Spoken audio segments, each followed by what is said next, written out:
Hi everyone and welcome to Exploring SEND in Teaching and Learning.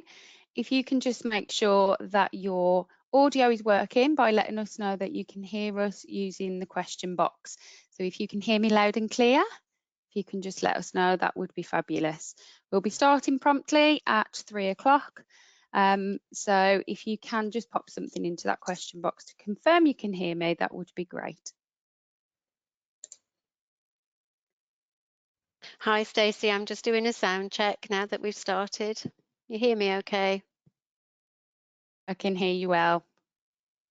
Thank you. We've got some brilliant. Thank you for letting us know that you can hear us. Just pop that back in there. I hope everyone is feeling well today.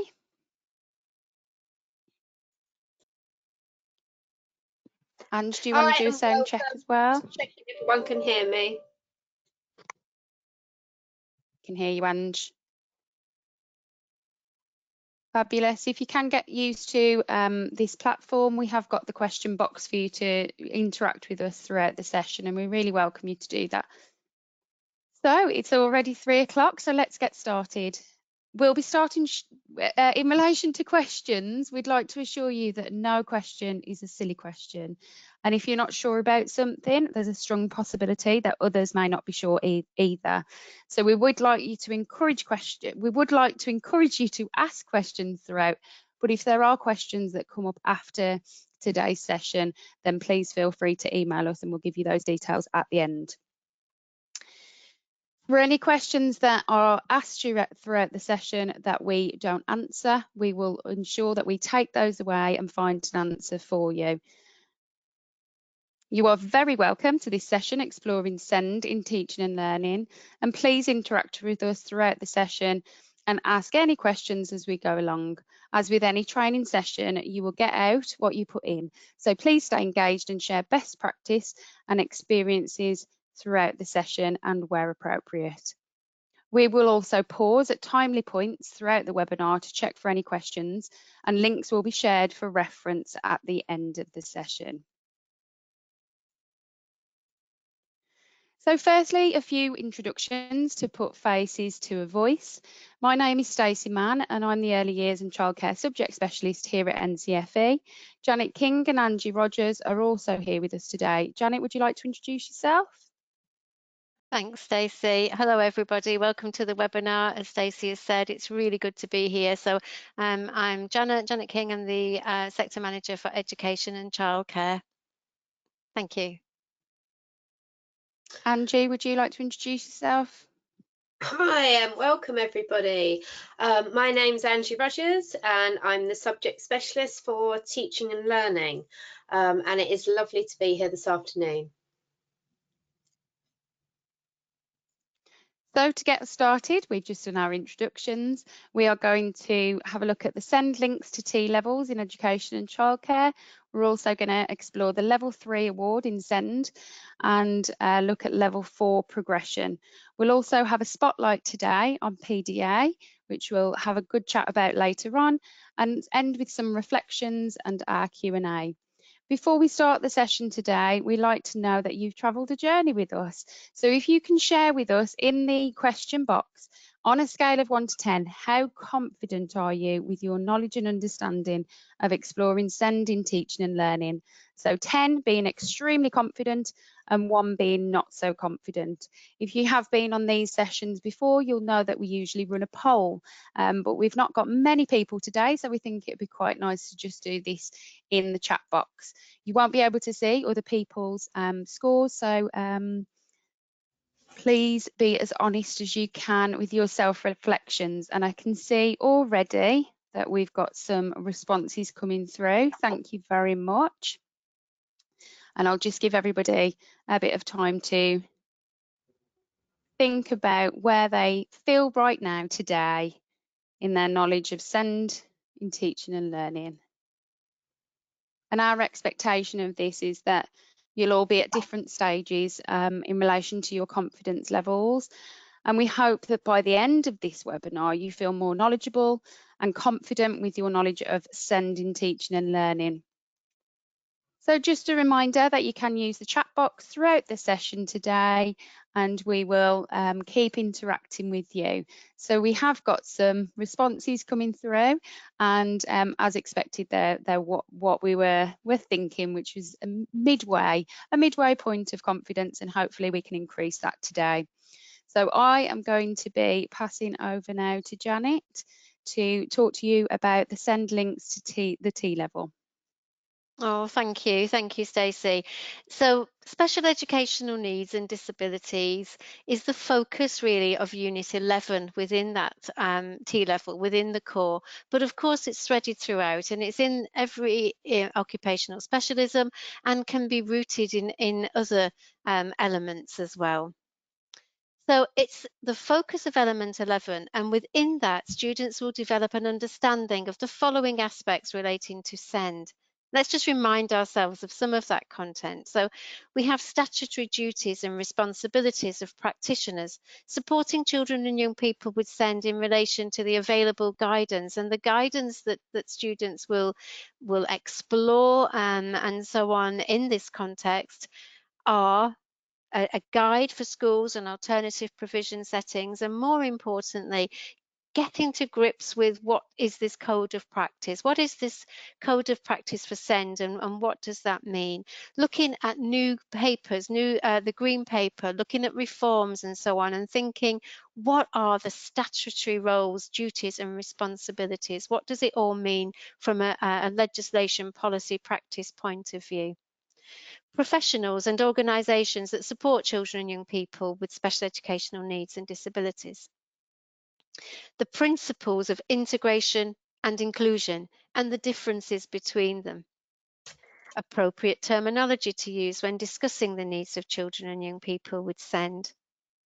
And exploring all of this through an exploration of the social model of disability, whilst recognising the medical model of disability as well, and maybe thinking about that from different perspectives and how it impacts people when you're approaching it from different aspects of that model.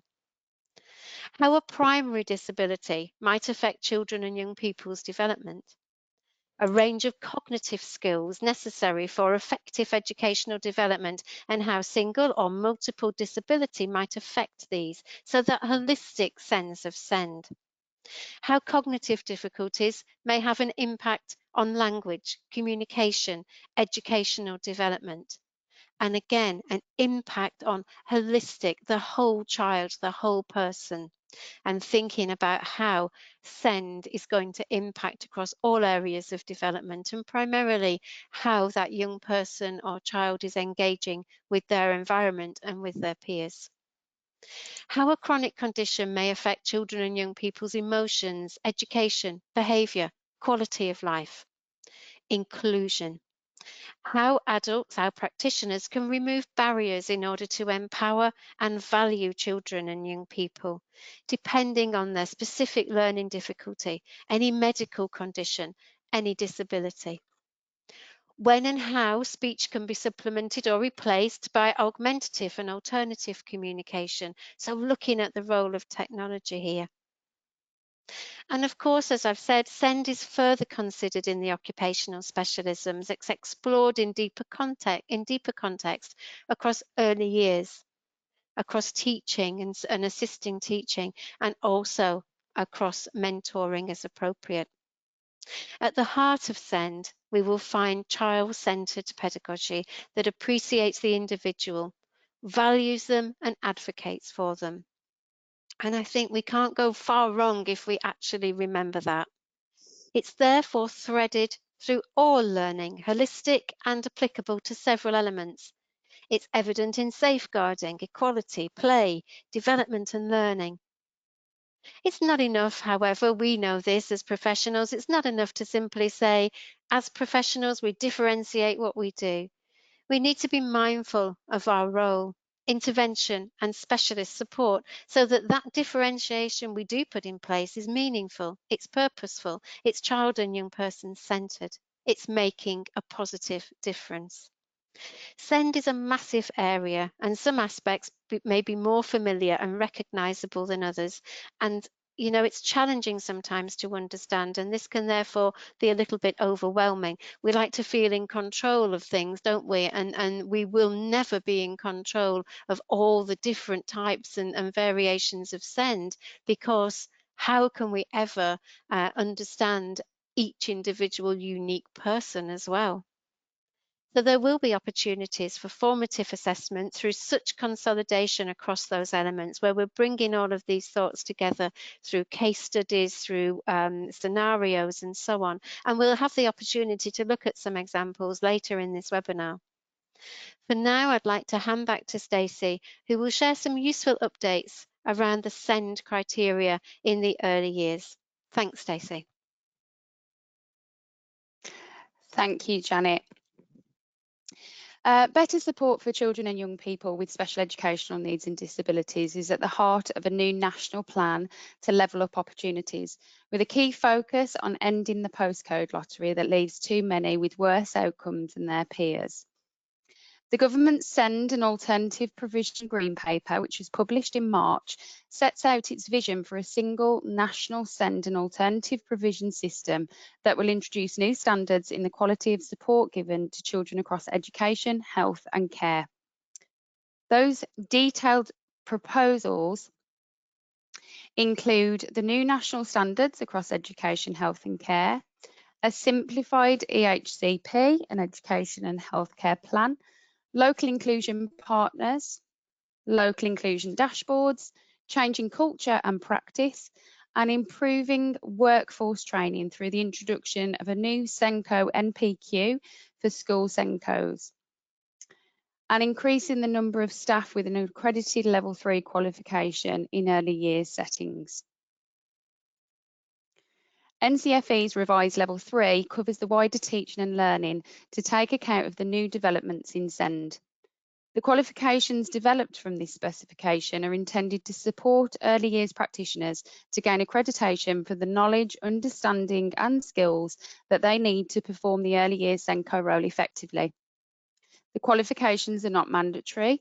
This recommended specification has been designed by early years experts and stakeholders supported by the Department for Education.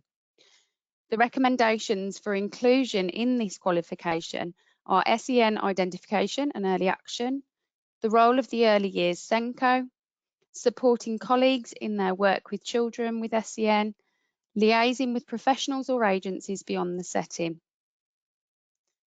So it might be useful to use some of these changes to discuss each of the recommendations and think about how we could teach around the EHCP and thinking about the implications for practice and of course the role of the educators and the assistant teachers. And I'm now going to be passing to Angie, who is going to take you through a little section of PDA. Thanks, Ange. Hi, thank you. Thank you, Stacey and Janet, for that informative information. So I just want to draw your attention to this particular section today. This forms part of a little bundle that we're putting together to support the training resources. So I'm hoping that you'll find this really useful. So PDA, moving on to our first slide. I want to talk about the actual term itself.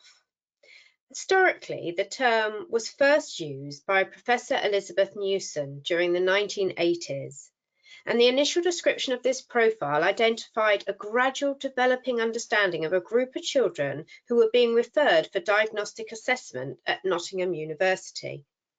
Most children were identified as complex and unusual in their developmental profile, which professionals linked to autism, although seen as atypical.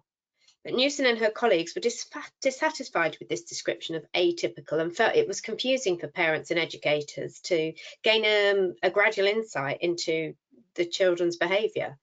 And one aspect that was identified as a central characteristic amongst all these children was an obsessional avoidance of just everyday demands.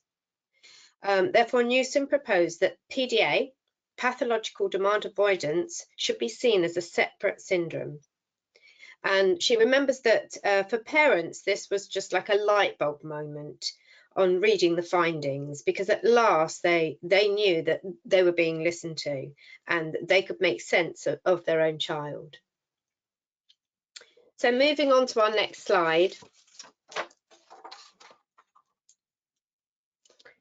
I want to discuss the relationship of PDA and autism. And to help us to understand PDA, we need to know its relationship with autism. A cluster of traits that can be referred to as a presentation or profile, and in some cases this can present itself quite differently from what people think autism looks like. This can often lead to misdiagnosis and in particular being misunderstood, which can lead to poor outcomes. So we can see there from the diagram the classic autism, the links between Asperger's syndrome and pathological demand avoidance. Thank you, Stacey. So with that in mind, it's important to consider the diverse range of profiles across the spectrum when we're working with these young people, these children and young people. And these demands on the combination of strengths and difficulties the person may have across distinct areas, particularly with the child that I worked with. And everyone in understanding that they are unique is absolutely vital. And it's considering aspects such as their social interaction, their need for consistency, which may result in repetitive or firm thoughts and behaviours, which can often limit or impair everyday functioning. And particularly as sensory issues, including various aspects of their sensory experiences. Apologies for the dog. And it's important to remember that those with PDA may appear to have enhanced social understanding, but it is vital to remember that these social abilities can often mask difficulties with processing and understanding. Thank you, Stacey.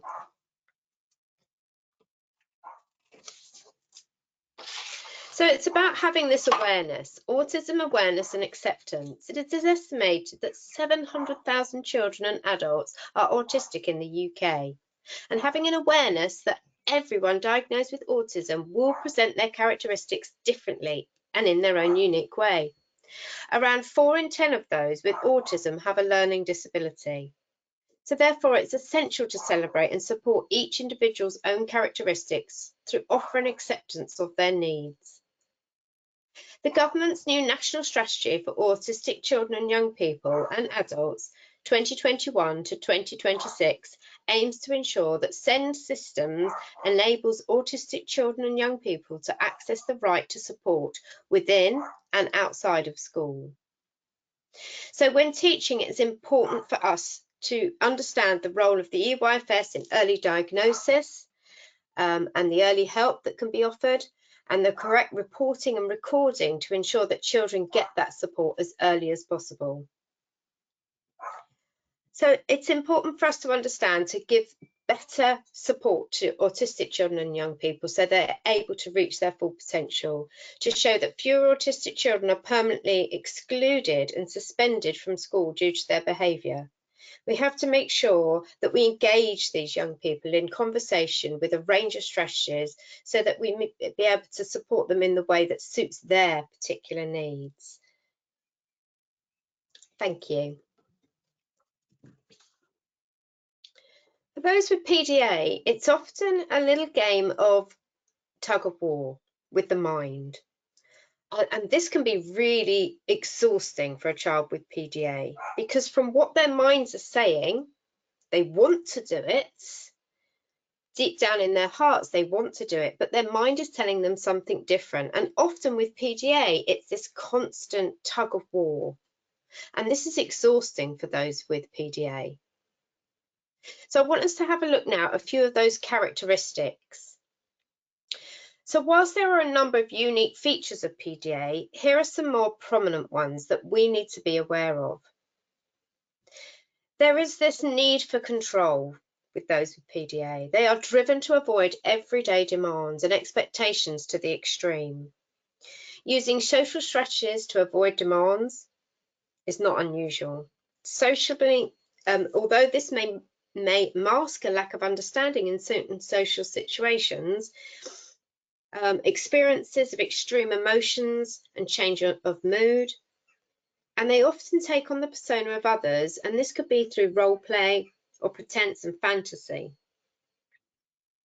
That's not an exhausted list, so bear that in mind. So let's go on and talk about this demand avoidance. And as humans, we naturally avoid certain demands for various reasons during our lives. I mean, can you think of a recent demand that you avoided? I mean, mine would be going to boot camp if the weather is awful. And there are a number of reasons why demands may be avoided in relation to certain situations, or because it links to physical or mental health, or because of their developmental or personality conditions. So it's important to consider the demands within a demand, such as for me, going to boot camp. This could be for a child with PDA to consider, well, if I go and it's raining, I will get wet. And if I get wet, how will I feel? And it's that constant feeling of those demands and the impact that it has that prevents them or causes certain types of behaviour. So PDA may not always be a result of extreme demand avoidance, and recognising and understanding these distinct profiles is absolutely vital. Many with PDA may withdraw, shut down or escape the situation, and more often than other social approaches are tested first. Newcastle University notes that there is usually a hierarchy of avoidance approaches, although escalation can be rapid, and it literally can be the flight, fight or freeze response. And in Amelie's case, the young girl that I worked with, it was very much like that. And she describes that you literally go from being very calm to complete panic in a few seconds. So therefore, a holistic approach is required to support those with PDA, and this must be based on a collaboration from all parties.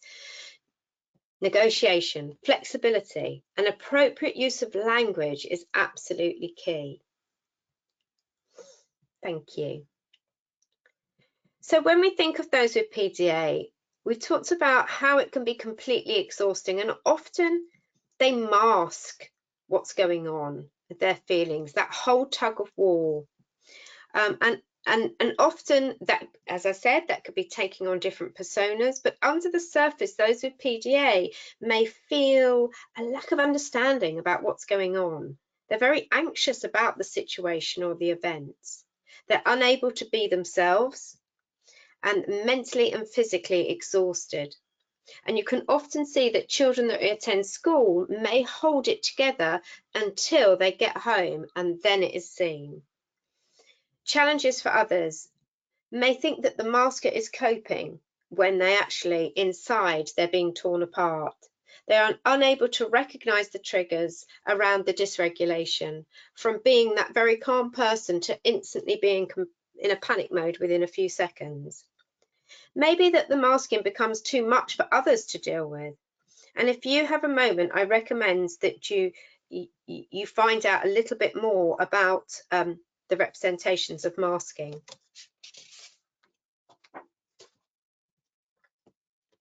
Here are some traits within masking that you might need to be aware of. So we have scripting, mimicking. You may change in an image, creative story maker, withdrawn or adopt a persona. And when working with individuals with PDA, we must understand how masking makes them feel. So it's important to build those relationships, develop that trust, be consistent in your approaches, allow for calm moments and free time. And awareness and acceptance of the PDA's own characteristics is absolutely vital. And there will be differences. There is no one the same, and we have to make sure that we differentiate between these individuals. So moving on, it's important for us to focus on the positive qualities that an individual with PDA has. So instead of focusing on a list of deficits, instead we must focus on the vast number of positive qualities and strengths that individuals may hold. And it's true to say that Amelie, that I worked with, certainly had opportunities in her life that gave her the freedom to be more confident, to be more engaging, because she was in that safe, secure environment. And it's important to acknowledge that these young people, these children, young people, may have hidden disabilities. So the strategies to be able to support, it's about collaborative strategies. We must work together, be flexible around the structure. Too structured, and that could cause demands, too many demands all at once. But it's important to have those limited ground rules. Be flexible in terms of negotiation, but indirect affirmation. Usual strategies which don't work include that high level structure. The usual demands can be too much for a child with PDA, and particularly rewards and consequences, because they will not work with that individual and their demands. Avoidance. So it's important to give praise when praise is needed. But the aim is not to reduce all of the demands, but to change the perspective by reframing and facilitating tolerance and working collaboratively. All approaches need to be adapted to take account of the demand. Avoidance. For example, giving notice is important, but giving too much notice may create anxieties. But the support is also for the families. Working with the family is absolutely key. Parents and carers, as well as other members of the family, should have access to the tools and resources, signpost them in developing strategies to support their child with PDA. And a starting point is to celebrate more of an awareness and acceptance of autism and varying profiles. If we go to the next slide, there's a very useful strategy here developed by the PDA Society in the acronym of PANDA, which is really helpful when working with and understanding somebody with a PDA profile. So the P is pick your battles. Absolutely key when you're working with children and young people with PDA. Anxiety management. Understanding and working collaboratively with others so that you're all working together. N, negotiation and collaboration. D, disguise and manage demands. So that's careful planning around the needs of that particular child. They're not all going to work for everybody. And A, adaptation is absolutely key. So it's quite a good model to use. So if we come to the last slide now, and this is where we talk about research. To reduce the possibilities of children being disadvantaged or discriminated against through a misunderstanding of PDA, further research is key. So local and national campaigns aim to support the awareness of autism and PDA alongside the government's new national strategy. And by 2026, they want to demonstrate that they have significantly improved public understanding and acceptance of autism, and that autistic people feel more included in the community and less lonely and isolated. And they want the public to have a better understanding of autism and to have changed their behaviour towards autistic people, children and their families. So it's vital that we have good quality academic research for the developing and the understanding of PDA, and this is with schools, for those that work out there in the sector, not just schools, but early years settings, after school clubs. It is absolutely vital that we have that understanding, and I hope that the information that we've offered you today has given you a little bit of an insight into PDA.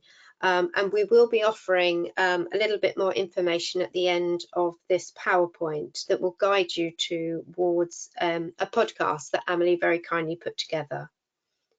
So thank you for listening. I'd like to pass you over to Janet. Thank you, Janet. Thank you. It's so informative, Angie, just listening to that and thinking about the different ways that we try and engage students in what can be quite an overwhelming sort of arena. When we think of SEND, we think of special educational needs and disabilities. I think sometimes, unless we've actually felt something, so unless we have a disability or a special educational need ourselves, or we are living with somebody somebody or know somebody really well who has an SEND, I think sometimes it can be a little bit frightening for students, a little bit overwhelming for each and every one of us.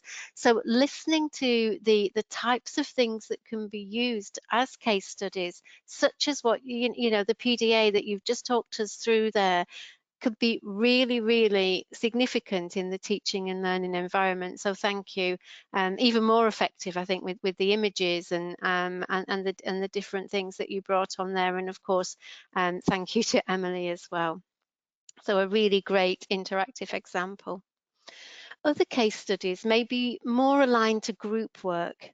And here's an example around attention deficit hyperactivity disorder. So we're looking now, we're in a school environment. So this is something, if you think about what could we use with our students, this is an example of something that could be used in a group work type approach.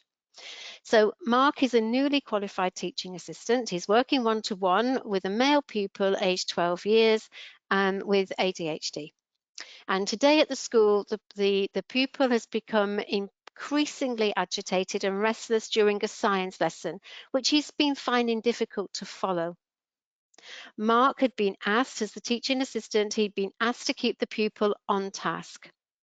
After a further 10 minutes, the pupil stands up, walks out, swears at Mark as he leaves and says he's had enough of this lesson.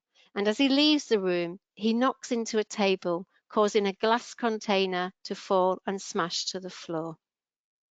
So there's an awful lot to unpick here within this sort of case study. We've got a newly qualified teaching assistant. He's working with a pupil with ADHD. He's being asked to keep that child who he doesn't know very well on task. And of course, now things are beginning to go wrong for everyone, especially for the young child involved, for the 12-year-old boy. So a lot to unpick. Mark, his experience, teacher expectation, SEND, knowledge of ADHD, pupil-centered approaches and policies and so on. So case studies like that can be explored in small or large groups for discussions and followed by probing Q&A sessions. So for example, what is ADHD? Outline the typical characteristics associated with ADHD. Could we describe strategies to support the pupil? What advice would we give to Mark? These are all examples of things that could happen. And it would always be useful to have suggested responses to follow up with. So, you know, or maybe some sorts of extended reading. For example, in this case study, as the tutor, you might like to think about, okay, let's have some little flashcards where we've got some information about ADHD as a complex condition, which can be accompanied often by other difficulties, such as ASD. It can make it one of the most challenging difficulties in the classroom to manage. You may know somebody as a tutor with ADHD. You may have ADHD yourself. It's one of those things that actually we know about, but when it's actually, as with any SEND, it's somebody presenting with this. You've got that uniqueness of the individual and the SEND, and all of this then presents in a different way. As Angie was saying, everybody will be different and unique, as we all are. Pupils with ADHD can present in a multitude of ways. Typically, they are restless, have increased levels of fidgeting, and are easily distracted. They lack engagement and focus on tasks, and they struggle to organize themselves. They might give up easily if things become too challenging for them. So when the students have actually thought about what is ADHD and thought about all of these typical characteristics and traits, they could actually think again maybe about what they thought of in that group work, what they would do, what Mark could do, and what those challenges really were. Some pupils with ADHD will often lose things. They'll lose things often, like drinks bottles, glasses, etc., and find it hard to schedule their own time effectively, especially in regards to homework. If confronted or they're having a particularly tricky day, their behaviour can escalate into storming out of the classroom, throwing things, swearing, shouting, and refusing to comply with instructions. And we saw a little bit of that within that case study. So again, it's that sort of, what do we expect of a child of 12 within a science lesson when they've only been engaged for 10 minutes or so? And what can we expect to change if that child is having a particularly tricky day and they have ADHD? So that it's important that we also recognise that younger pupils will really struggle with waiting for their turn, or not running to the next lesson, and they'll certainly interrupt you a lot. Strategies, if you can predict it, you can prevent it, is a very sort of a common phrase that's used. And knowing a child has ADHD means that these pupils need to know what is expected of them. They need to know the consequences of their challenging behaviour, and always be consistent in this approach. So those boundaries that Angie talked about are equally important here. They're equally important for all children, of course, but they can have greater meaning when in relation to SEND. So it's important to be calm.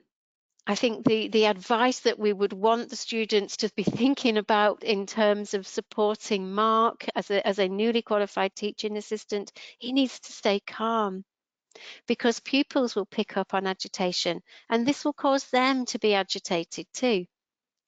Pupils with ADHD respond poorly to being challenged, and de-escalation strategies should be used, such as humour. Maybe 5 or 10 minute timers to allow the pupils to calm themselves, or to know how long this lesson or session is going to continue for. Sensory toys can help with hyperactivity, and some pupils may find yoga balls the best seats in the world, and that's something that that colleagues that I've worked with in the past have shared as a strategy. Sensory satisfying videos and mindfulness to help the pupils to regulate themselves too. Not wanting to take control of somebody, helping somebody to understand their world for themselves. Always fight fire with water. So stay calm, Mark. Be firm, but be fair. Listen, acknowledge the pupil's concern. Repeat expectations and boundaries and consequences, if they're calm enough, of course, to take on board what is being said. Lessons, and this would be for the teacher. So these are the sorts of things we perhaps will be probing out from this kind of activity from the teacher and the expectations. Lessons should be filled with short, sharp tasks or activities designed so that pupils will be able to engage for short bursts of time without becoming easily bored, without becoming impatient, without all the distractions that might be involved, and of course minimizing any distractions that we know about. It's also best to partner pupils with ADHD into small groups of calmer pupils.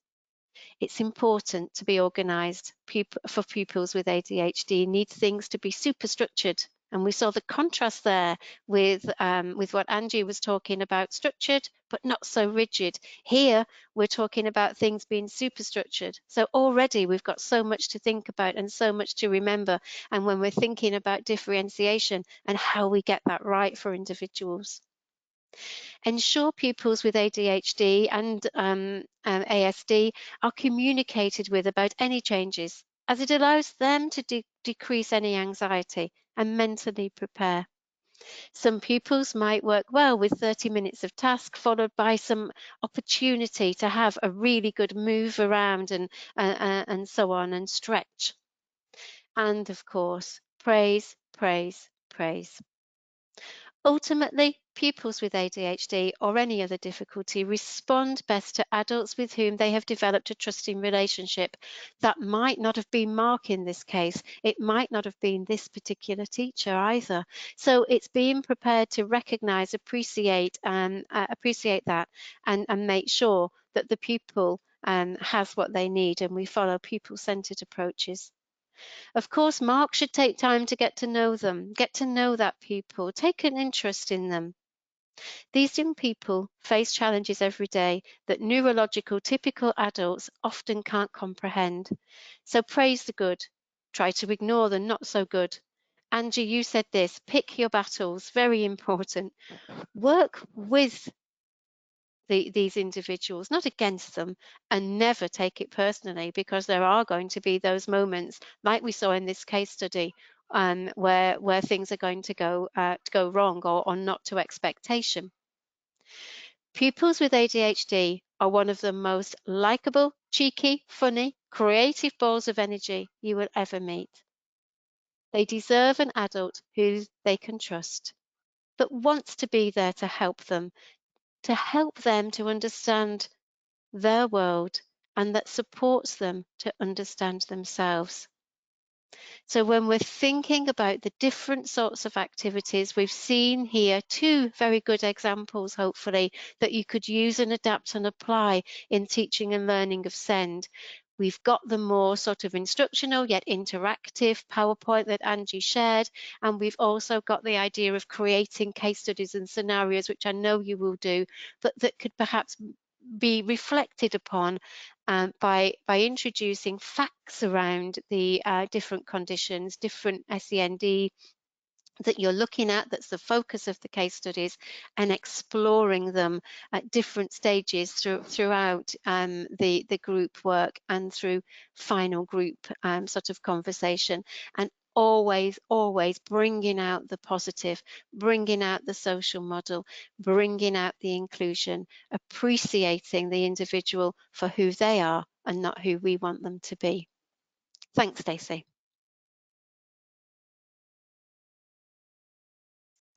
Thank you, Janet, and thanks, Angie, as well, for all of that information. It was really nice to see some of the theory come to life, I think. That's what case studies really do.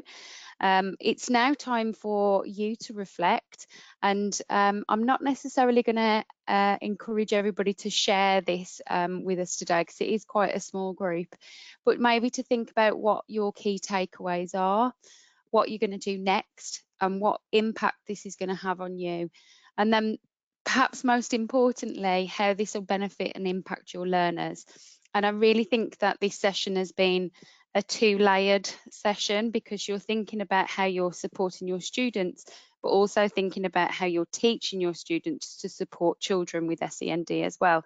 So there's that sort of two-layered approach, and the way that you support the students in your classroom is going to have that ripple effect about how they support their children that they're working with, as children and young people that they're working with too. So do take some time to reflect after this session. I think you will have a little bit of time after the session to do that. Can I just say, Stacey, before we move on, I'm going to reflect myself, because I think when we think about this element, when we think about this topic about SEND, and I just think, as I started at the very beginning, thinking about those statutory policies, procedures, guidance, legislation, and what needs to happen, that in itself I think is overwhelming. But when we start thinking actually and maybe turn that on its head a little bit and think, what do we mean by SEND? What are we actually trying to define here? Something that is very difficult to define, but what are we trying to actually get to grips with? And it really is about that acceptance of individuals, isn't it? And the uniqueness that they bring, and seeing the value and working together as all of those key words. So I think, for me now, just reflecting on this, rather than start with the legislation, if I was teaching this element now, I think I'd start with a few key words that are actually, that allow students to think about how, if they were painting an ideal classroom or an ideal early years setting, what sorts of personal qualities would they want in there? And they might then think about a happy environment, a peaceful environment, a calm environment, a fair environment, an environment that's well resourced, an environment that reflects everybody's individual needs. And I think that way you can actually come up with your own understanding at this level, and to appreciate it in this context of SEND and what it might mean. I don't know if anybody else has got anything they want to add to that. Rather than start with the legislation, you know, let's start about what does it feel like. I think if we can get to that and then think, so how do we make sure that environment keeps and maintains all of those qualities for every child that's using them and accessing them. And I know there's been a lot in the media at the moment around accessing playgrounds, for example. It's a really good example. And you could visit a local playground and brilliant, you know, we've got the ramps. We can get down here for a child that needed to be brought into the playground area. We've got ramps. It's safe. The floor is nice and bouncy. It's wonderful. We're all safe here.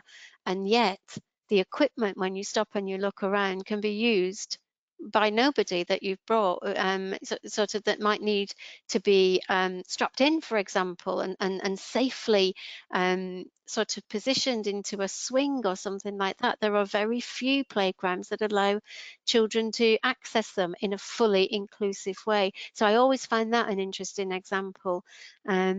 So things that are in the media, things that would then start to challenge those key words that you've thought of, and then, you know, maybe moving on to, well, actually, did you know we shouldn't be doing this? And the guidance that's out there through the policies, etc., and maybe bringing in the policies and the legislation side of things a little bit later would be the way I would sort of tackle this, I think, now after this session.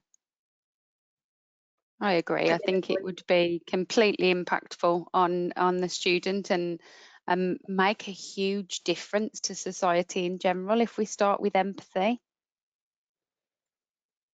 Exactly, because we are never ever, are we, never ever going to be able to understand something from each other's perspective fully.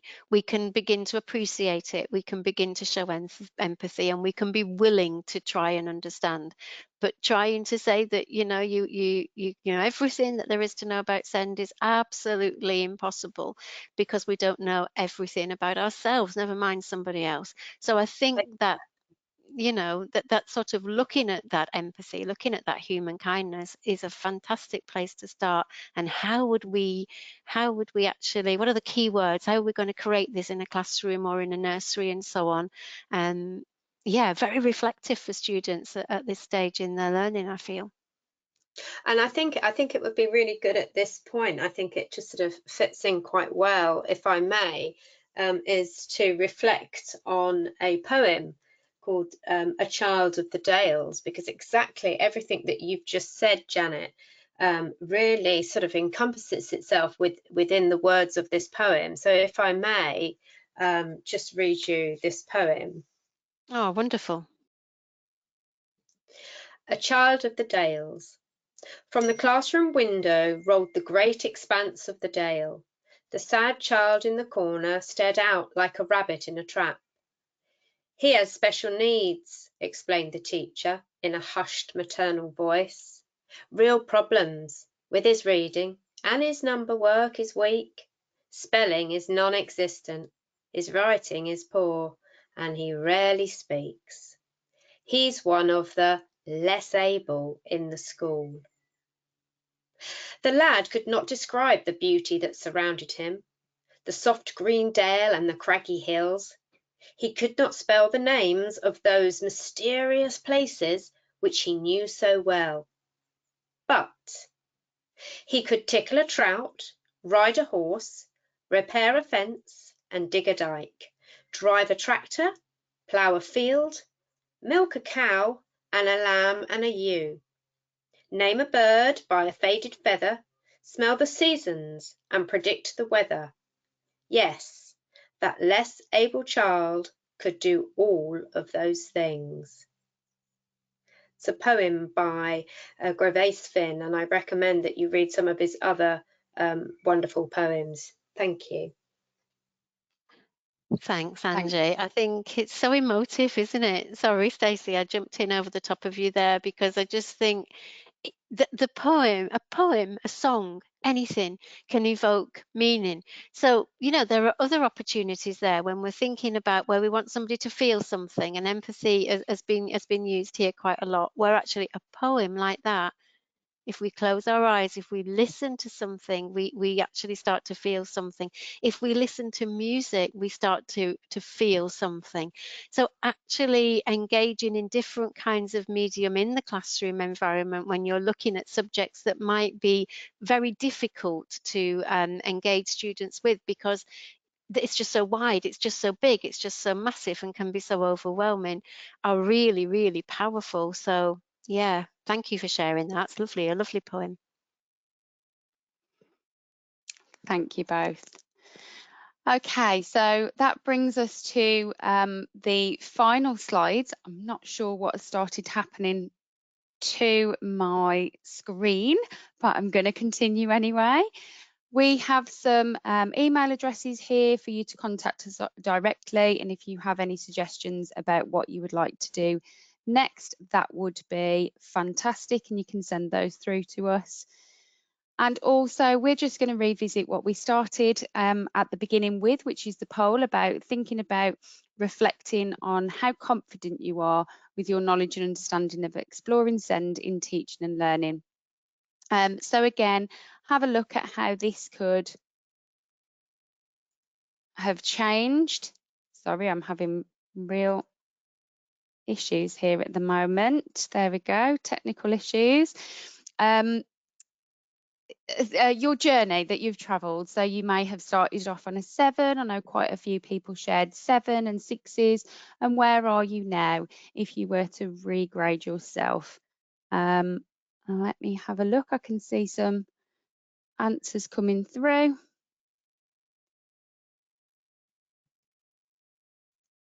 Okay, fantastic. Some people coming through with saying they've increased their confidence, which is great.